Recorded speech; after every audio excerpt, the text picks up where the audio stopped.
어려운 철학책을 한 글자 한 글자, 한 문장 한 문장 함께 읽으면서 설명해 드립니다. 안녕하세요. 철학책을 강독해주는 남자 철강남입니다. 우리는 지난 시간 하이데거가 물음이라는 것이 어떤 것인지 그거를 파헤치고 그것의 구조가 무엇인지 알아보았어요. 물음은 자고로 물어지는 것, 그리고 물음에 걸리는 그런 존재자가 있다고 이야기했고, 물어서 밝혀지는 것, 물음에 의미가 있다고 이야기를 했습니다. 그래서 묻는다는 것이 결코 단순한 것이 아니고 여러 가지 구조 계기를 가지고 있다고 이해하게 되었는데요. 이 물음에 대해서 계속 읽으면서 공부해 보도록 하겠습니다. 우리가 함께 읽을 책은 10쪽입니다. 존재의 의미에 대해 물음이 제기되어야 한다. 그러기 위해서는 앞에서 언급된 구조 계기와 관련하여 존재의 물음을 구명할 필요가 있다. 그렇습니다. 지금 하이데거는 존재에 대해서 물으려고 하는데요. 그냥 묻는 게 아니고 앞에 이 물음이 세 가지의 구조 계기를 가지고 있다고 이야기했잖아요. 여기에 입각해서 존재의 물음을 이해해야 된다라고 말을 하고 있습니다. 탐구로서의 물음은 탐구되는 것으로부터 선행적으로 인도되어야 한다. 존재의 의미는 따라서 우리에게 이미 알려져 있어서 어떤 방식으로든 다루어질 수 있어야 한다. 우리가 언제나 이미 어떤 존재 이해 속에서 움직이고 있다는 것은 이미 시사된 바 있다. 이 존재 이해로부터 존재의 의미에 대한 명시적 물음과 그것을 개념화하려는 의도가 생긴다. 앞에서 하이데거는 물음은 그냥 막연하게 아무렇게나 이루어지는 것이 아니고 꼭 선행하는 그 무엇이 있다고 이야기를 했어요. 그 물음에 이미 의도가 담겨 있고 어떤 답을 요구하는지 방향성이 결정되어 있다고 이야기를 했습니다. 그러므로 우리가 존재에 대해서 물을 때에도 벌써 어떤 방향이 결정되어 있다는 거예요. 그래서 존재의 의미가 무엇인지, 존재란 무엇인지 그런 질문들에 의해서 방향성이 이미 결정되어 있다고, 답이 결정되어 있다고 하이데거는 말하고 있어요. 그렇다면 존재에 대해서 물을 때 존재의 의미가 무엇인지에 대해서 밝히려고 할 때 우리에게는 어떤 선입견이 먼저 지금 존재하고 있습니다. 바로 무엇일까요? 우리는 존재를 어렴풋하게, 막연하게 이해하고 있다는 거예요. 존재에 대해서 어느 정도는 알고 있다는 거예요. 내가 있다는 것도 알고, 핸드폰이 있다는 것도 알고요. 카메라가 있다는 것도 알고, 텔레비전이 있다는 것도 알고, 책이나 책상이 있다는 것도 우리들은 알고 있어요. 바로 무언가가 존재하고 있다는 이 존재 이해에서부터 우리의 존재 물음이 시작된다고, 어떤 방향이 이미 결정되어 있음을 하이데거가 시사하고 있어요. 이 존재 이해로부터 존재의 의미에 대한 명시적 물음과 그것을 개념화하려는 의도가 생긴다. 우리는 존재가 무엇을 의미하는지 명시적으로 알지 못한다. 그러나 존재란 무엇인가 라고 물을 때 우리는 그 이다 또는 있다가 무엇을 의미하는지 개념적으로는 파악하지 못하더라도 이미 그 이다, 있다를 이해하고 있다. 우리는 존재의 의미를 거기서부터 포착하고 확정시켜야 할 지평을 전혀 알지 못한다. 이러한 평균적이고 막연한 존재 이해는 하나의 현존재의 현실이다. 존재에 대해서 물을 때, 존재의 물음을 물을 때 우리에게 주어진 것은 바로 이거예요. 막연하고 애매한 그 존재에 대한 의미를 명확하게, 분명하게 밝히려고 하는 거예요. 앞에서도 계속 하이데거가 반복하면서 말했듯이 우리는 무엇이 있다는 것을, 뭐뭐이다라는 것을 지금 어떻습니까? 막연하게는 알고 있잖아요. 명확하게는 모른다고 하더라도 어느 정도는 이미 알고 있잖아요. 바로 여기에서 시작해야 된다고 하이데거는 말하고 있어요. 우리가 처해 있는 현실이 이런 막막한 이해, 이런 애매한 이해, 이런 평균적 이해를 가지고 있으니까 우리의 연구도 바로 여기에서 시작되어야 한다고 말하는 거예요. 하이데거가 칸트나 여타 학문들하고 하이데거 이전의 학자들하고 다른 점이 있다면 바로 이 점인 것 같아요. 하이데거는 아주 명확하고 자명하다는 근거와 그 지평에서 그 틀에서 시작하는 게 아니고요. 그 애매하게 있다는 것, 평균적 이해를 가지고 있다는 것, 여기에서 시작하는 것이 참 다른 것 같아요. 자, 그리고 여기에서 이 평균적이고 막연한 존재 이해를 가지고 있는 것이 현존재의 현실성이라고 이야기하는데요.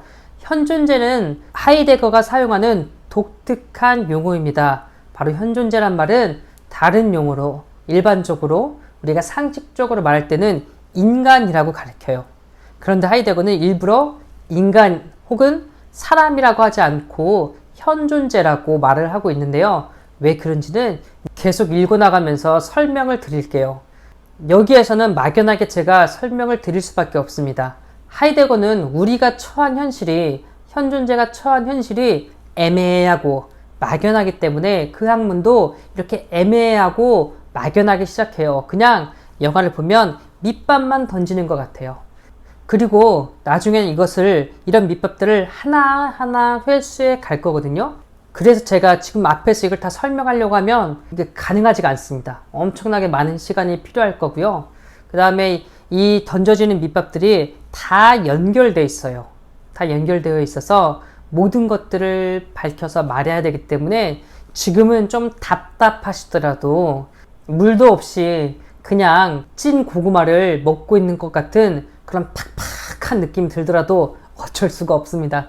조금만 이해하고 조금만 참고 지금 우선 그런가 보다 이런 막연한 이해에서부터 시작하도록 하시죠. 가면 갈수록 명확한 이해로 여러분들을 끌고 갈 겁니다. 그러니까 저를 믿으시고 우선은 이 정도에서 만족하시길 바라겠어요. 이 존재 이해가 매우 불완전하고 막연하여 단순한 어휘 지식의 한계 안에 머물러 있다 하더라도 그때마다 이미 마음대로 할 수 있는 존재 이해의 무규정성은 그 자체로 해명을 필요로 하는 하나의 적극적 현상이다. 그러나 존재의 의미에 대한 연구는 처음부터 이 해명을 시도하려고 하지 않는다. 평균적 존재 이해의 해석은 존재 개념이 형성되고서야 비로소 그 필요한 실마리를 획득한다. 그렇습니다. 하이데거가 보기에도 본인이 생각하더라도 존재 이해는 막연하다고 말을 해요. 이게 아마 우리의 언어의 한계 때문에 마저 표현할 수 없어서 그럴 수 있다고도 이야기를 해요. 그런데 전에 얘기했던 것처럼 잘 모른다는 것은, 애매하다는 것은 연구할 가치가 없다는 게 아니라 잘 모르기 때문에, 오히려 그 때문에 자꾸 연구해야지, 자꾸 물어봐야지 하는 이런 적극적인 현상이라고 말하고 있어요. 그런데 지금 안타깝습니다. 하이데거가 이걸 처음부터 명확하게 해명하지 않겠다고 이야기해요. 화가 나지만 참고 견딜 수밖에 없을 것 같아요. 그저 우리가 지금 가지고 있는 실마리는 우리가 처한 현실이 이런 막연하고 애매한 이런 평균적인 존재 이해를 가지고 있다. 평균적인 이해가 지금 우리에게는 이게 다다라고 하는 이 현실만, 이 사실만 우선 가지고 좀 더 공부를 해야 될 것 같아요. 존재의 개념과 개념에 속하는 개념의 명시적 이해 방식이 밝혀져야 거기에 의거해서 비로소 가리워졌거나 아직 밝혀지지 않은 존재 이해란 무엇을 의미하며 존재 의미의 명시적 해명을 어둡게 하거나 방해하는 것으로는 어떤 양식들이 가능하고 불가피한가 하는 것이 결정될 수 있는 것이다.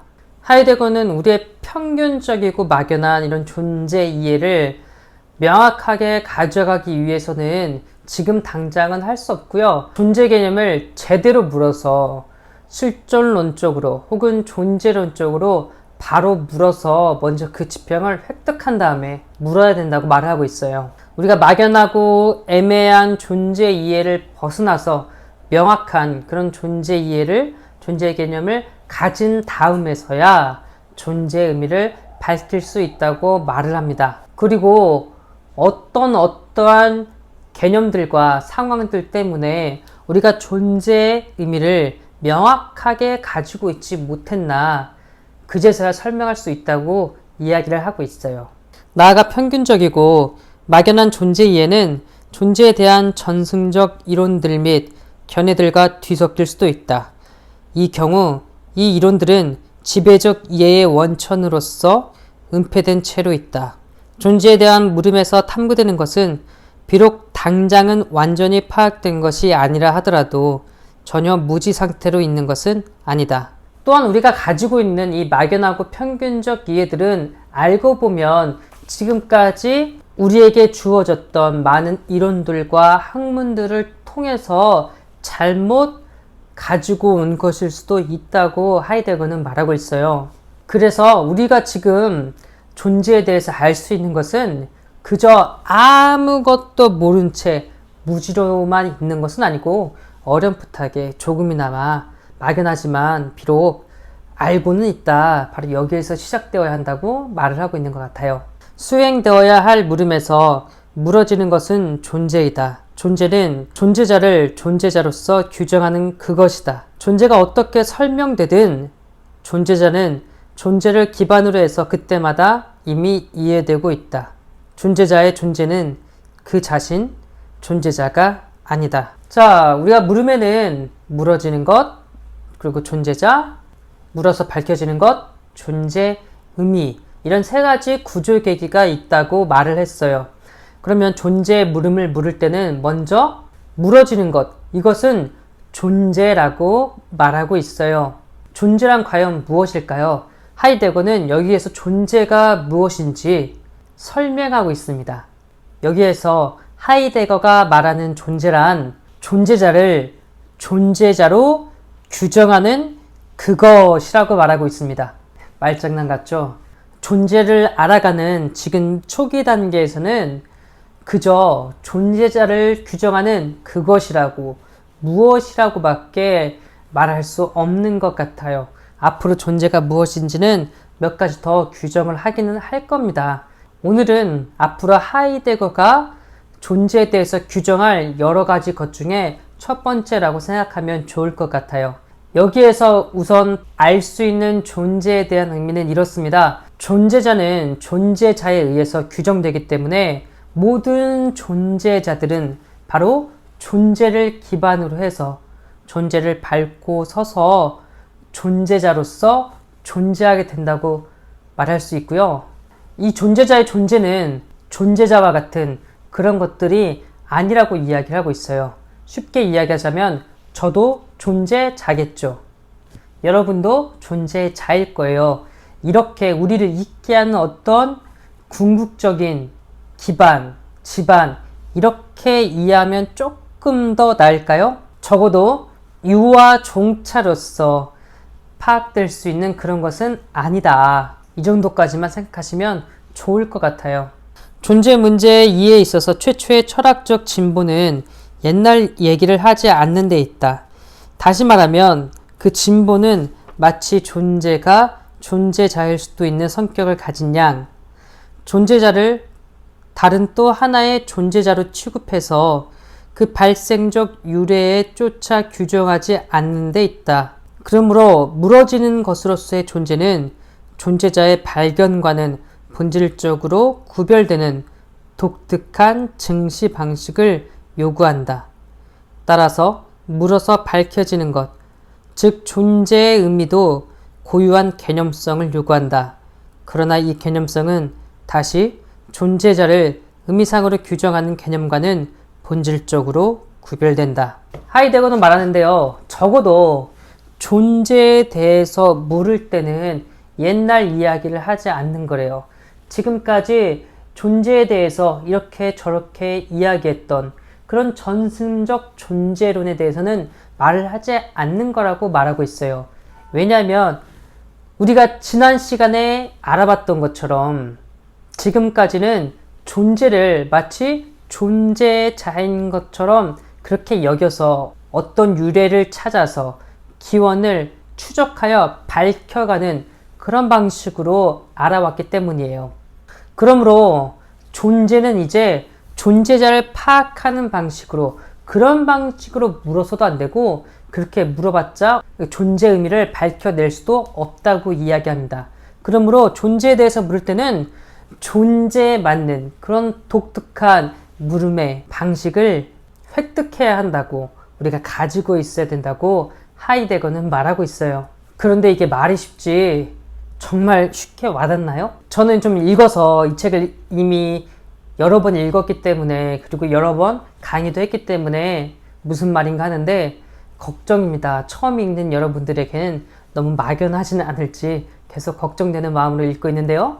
그래도 어쩔 수 없습니다. 막연한 이해를 가지고 있는 것이 우리의 현실입니다. 이 막연한 이해를 저와 함께 하시면 구체적으로 조금씩 가져가실 수 있습니다. 그러면 오늘은 여기까지 하도록 하겠습니다. 너무나도 수고하셨습니다. 감사합니다.